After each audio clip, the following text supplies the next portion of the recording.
Alors pour les enfants un peu plus âgés, le baccalauréat aura lieu dans 3 semaines. 680 000 élèves s'y préparent. Avec quelques nouveautés cette année, certaines épreuves orales pourront être passées grâce à Internet via la vidéoconférence. Un étudiant des Vosges s'est ainsi entretenu hier avec une examinatrice de Reims. Voyons comment cela s'est passé avec Vincent Ditch, Vincent Rucli et Mario Campenot. Pour son épreuve de néerlandais deuxième langue au baccalauréat, Yoram est arrivé plutôt décontracté. Il faut dire que cet élève de Terminal S du lycée Chaumont de Saint-Dié était un des premiers hier à passer son examen par visioconférence. Avec un surveillant à ses côtés, mais son examinatrice était à Reims, à 300 km de lui. C'est un peu différent parce qu'on a un petit peu plus de mal à se comprendre directement.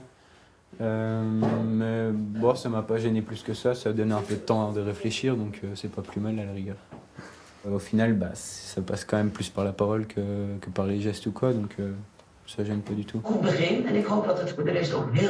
L'examinatrice de néerlandais avait 4 candidats inspectés par Internet dans les Vosges et au Luxembourg. Malgré un son parfois inégal, pour elle aussi l'expérience est concluante, en pensant d'abord aux élèves qui devaient auparavant se déplacer.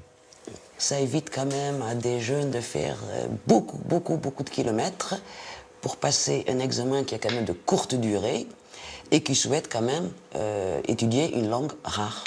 Les épreuves qui sont concernées sont des épreuves orales, sur des langues dont la liste est limitée et définie par le ministère, et puis pour les cas de situations de handicap particulières, de candidats médicalisés ou détenus.